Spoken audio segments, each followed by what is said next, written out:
నేను ప్రతిపాడు గ్రామం అండి మాది. నేను అన్యురాలిని. కానీ ఈయన ప్రార్థనలు విని నేను చాలా బలపడ్డాను. ఒకసారి ఇసాగయ్య గారు ఒక కొబ్బరి చెట్టుకి పురుడొచ్చిందని ఆయన చెప్పడం జరిగింది వాక్యంలో. అది చాలా కొబ్బరికాయలు కాసాయని చెప్పారు. అది నేను విని మా మామిడి చెట్టు కూడా 15 సంవత్సరాలు అయిందండి, పెద్ద చెట్టు అది. కానీ ఇప్పటి వరకు కాపు కాయలేదు.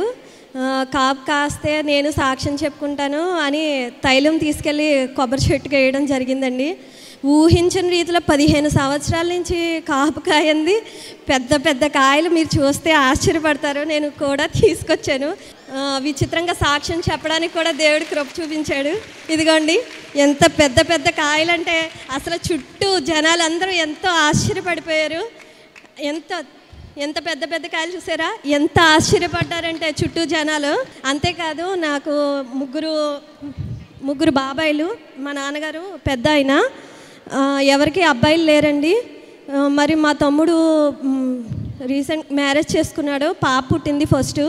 తండ్రి బాబు పుడితే నేను మళ్ళీ సాక్ష్యం చెప్పుకోవాలి, నేను అడగకుండానే నాకు వరం ఇచ్చావు తండ్రి అని నేను మేనల్లుడు పుట్టాలి అని ఇసాగయ్య గారిని అడిగానండి. ఆయన ఒక అట్టిపండు ఇదిగో నీ మేనల్లుడని గిట్టేయడం జరిగింది అట్టిపండు. నేను ఆ బాబుని కూడా తీసుకొచ్చి సాక్ష్యం చెప్పుకోవాలని ఎంతో ఆశపడుచున్నాను. దేవుడు ఆస్కల ప్రాణాన్ని తృప్తిపరుస్తాడని నేను గట్టిగా నమ్ముతున్నాను. ఈ సహోదరి గతంలో దైవజనులు చెప్పారు కదండి, కొబ్బరి చెట్టుకి కాపు లేకపోతే ప్రార్థన నూనె వేయడం వల్ల దేవుడు విస్తారమైన కాపు ఇచ్చాడని. అది విని బలపడి ఇక్కడి నుంచి అభిషేకం నూనె తీసుకుని వెళ్ళి 15 సంవత్సరాల నుంచి కాపు లేని మామిడి చెట్టుకి తను వేయడం జరిగింది విశ్వాసంతో.